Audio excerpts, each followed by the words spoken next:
রক্ত নিয়ে দুর্নীতি, ব্লাড ব্যাংকে রক্ত ও প্লাজমা পাচার, বেআইনি ব্যবসার মতো মারাত্মক দুর্নীতি রোধে পশ্চিমবঙ্গ স্বাস্থ্য দপ্তর কঠোর পদক্ষেপ গ্রহণ করেছে। রাজ্য দেশের ব্লাড ট্রান্সফিউশন কাউন্সিলের নিয়ম লঙ্ঘন করে ভিন রাজ্যে চড়া দামে রক্তের উপাদান বিক্রি, অনুমোদন ছাড়া রক্তদান শিবির করার অভিযোগে বিভিন্ন ব্লাড ব্যাংকে অভিযান স্বাস্থ্য দপ্তরের। এবার হাজরা মোড়ে বেসরকারি ব্লাড ব্যাংকে স্বাস্থ্য দপ্তরের অভিযান। একাধিক তৃণমূল নেতাদের নাম লেখা স্ট্যাম্প উদ্ধার ব্লাড ব্যাংকে। রক্ত এবং প্লাজমা বাল্ক অ্যামাউন্টের ওপর ব্লাড এবং প্লাজমা ট্রান্সফারের অনিয়ম হয়েছে বলে অভিযোগ। সমস্ত রেজিস্টার বুক খতিয়ে দেখেন স্বাস্থ্য দপ্তরের কর্তারা। কোথায় কোথায় ব্লাড ডোনেশন ক্যাম্পে আয়োজন করা হচ্ছে, সেখানে কত ইউনিট তারা প্লাজমা রক্ত নিয়েছেন, সেগুলো কোথায় ব্যবহার করেছেন, কোথায় পাঠিয়েছেন, কোথাও কোনো বেনিয়ম হয়েছে কিনা রেজিস্টার খতিয়ে দেখা হচ্ছে।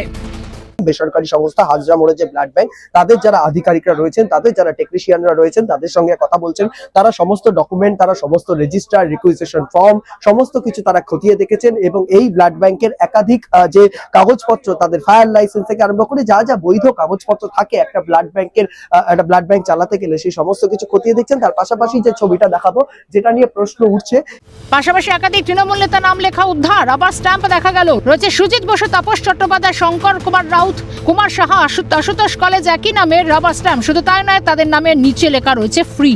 এখানে একটি রয়েছে, একটা ট্রে রয়েছে, সেই ট্রেতে কিন্তু রবার স্ট্যাম্প রয়েছে।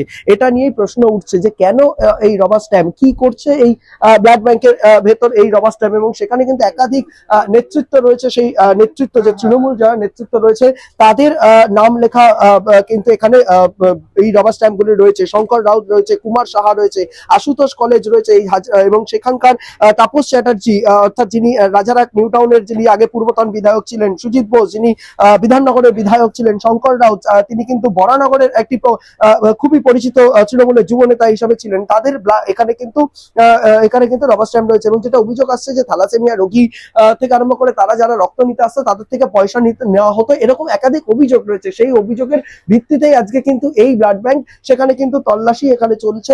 ওনাদের ক্যাম্প থেকে যখন কার্ড নিয়ে আসতো, সেই কার্ডের স্ট্যাম্প মেরে আমরা ওনাদের পরিষেবা দিয়েছি। একটা অভিযোগ উঠে আসছে, থ্যালাসেমিয়াদের রোগীদের থেকে যারা রক্ত নিতে আসছে, তাদের থেকে আপনাদের এখান থেকে ব্লাড দেওয়ার সময় টাকা নেওয়া হতো, এরকম একটা অভিযোগ বা সেই সমস্ত অভিযোগের ভিত্তিতে নিজেরাই 800 থেকে 1000 বোতল করে প্রত্যেক মাসে থ্যালাসেমিয়া পেশেন্টদেরকে আমরা ব্লাড দিই বিনা পয়সায়। আচ্ছা, আপনাদের কি ব্লাড ডোনেশন ক্যাম্পের সমস্ত কাগজপত্র সব আমরা দেখাচ্ছি ওনাদের। সম্প্রতি বেনিয়াপোকো থানা এলাকা লাইফ কেয়ার ব্লাড ব্যাংকের বিরুদ্ধে অভিযোগ দেয় স্বাস্থ্য দপ্তরের। এমনকি খবর সংগ্রহে বাধা দেওয়ার অভিযোগ ওঠে। মুনাফার লোভে পাচার চক্র চালানোর অভিযোগ ব্লাড ব্যাংকগুলির বিরুদ্ধে। বালিগঞ্জ হেলথ পয়েন্ট ব্লাড ব্যাংকের বিরুদ্ধে রক্ত প্লাজমা পাচারের অভিযোগ। বালিগঞ্জ থানায় অভিযোগ দেয় স্বাস্থ্য দপ্তরে। ব্লাড ব্যাংকটি বন্ধ করে দেওয়া হলো। এখনো পর্যন্ত 4 কোটি টাকার বেশি তছরূপের অভিযোগ। বাকি ব্লাড ব্যাংকের বিরুদ্ধেও ব্যবস্থা নেওয়া হবে বলে জানান স্বাস্থ্যমন্ত্রী শারদত্ত মুখোপাধ্যায়। রাজ্যের মানুষের দান করা রক্ত বাইরে পাচার করে দেওয়ার অভিযোগের পাশাপাশি এই রক্তদান শিবিরকে কেন্দ্র করে ব্যাপক দুর্নীতির অভিযোগে ভবানীপুরের হেলথ পয়েন্ট ব্লাড ব্যাংকে সম্পূর্ণরূপে বন্ধ করে দিল স্বাস্থ্য দপ্তর। রাজ্যের স্বাস্থ্য দপ্তরের পক্ষ থেকে আজকে এই ব্লাড ব্যাংক কোনো রকমভাবে রক্ত গ্রহণ বা রক্ত দান শিবির থেকে শুরু করে ব্লাড ব্যাংকের কোনো প্রক্রিয়া তারা চালাতে পারবে না। সম্পূর্ণরূপে এই ব্লাড ব্যাংককে বন্ধ করে দেওয়া হলো। বেসরকারি এই ব্লাড ব্যাংকের মালিক পক্ষর খোঁজ ইতিমধ্যেই শুরু হয়েছে। এই ব্লাড ব্যাংকের বিরুদ্ধে এফআইআর রুজু করা হয়েছে।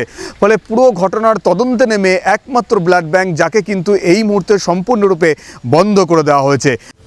হাজরা মোড়ে বেসরকারি ব্লাড ব্যাংক 49 ইউনিট রক্ত সংগ্রহ করেছিল। খরচ হয়েছিল প্রায় 27,000 টাকা। অভিযোগ ব্লাড ব্যাংক কুপন দিয়েছিল। এমনকি কুপনের মাধ্যমে রক্তদাতাদের পাখা, কুকার উপহার দেওয়া হয়েছিল। বেসরকারি ব্লাড ব্যাংকের বিরুদ্ধে অভিযোগ স্বাস্থ্যমন্ত্রীর।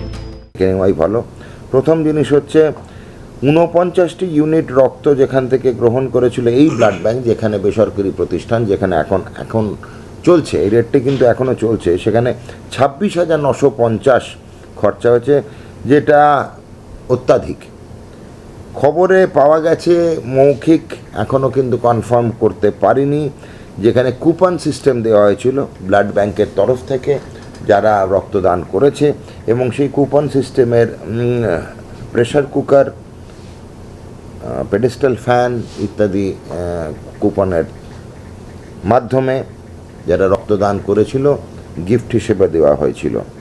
অভিযান শেষে বেশ কিছু নথি নিয়ে বেরিয়ে যান আধিকারিকরা। গত 6 মাসে 10 গুণ বেশি রক্ত সংগ্রহ করেছে ব্লাড ব্যাংক। বিভিন্ন কোম্পানির কাছে প্রায় 3,50,00,000 টাকা প্লাজমা বিক্রি করেছে সূত্রের খবর। মঙ্গলবার স্বাস্থ্য দপ্তর ডেকে পাঠানো হয় ব্লাড ব্যাংক কর্তৃপক্ষকে।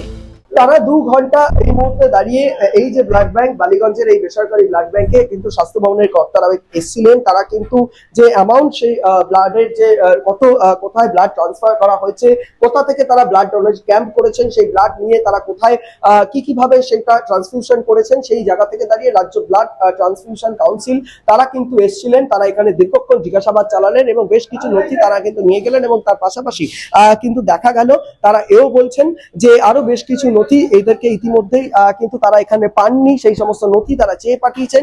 এই চক্রের পিছনে কে বা কারা জড়িত? টাকার বিনিময়ে মানুষের রক্ত নিয়ে ছিনিমিনি রাজ্যে মানুষের রক্ত যাচ্ছে অন্য রাজ্যে। তবে রাজ্যে পালা বদলে পাওয়া রক্ত পাচার চক্রের পর্দাফাঁস, পুরো ঘটনা খতিয়ে দেখছে স্বাস্থ্য দপ্তর। ক্যামেরা নিখিল দাস, জনি মণ্ডলের সঙ্গে মফিজুল ইসলাম, বিক্রান্ত রায়, কালকাটা নিউজ।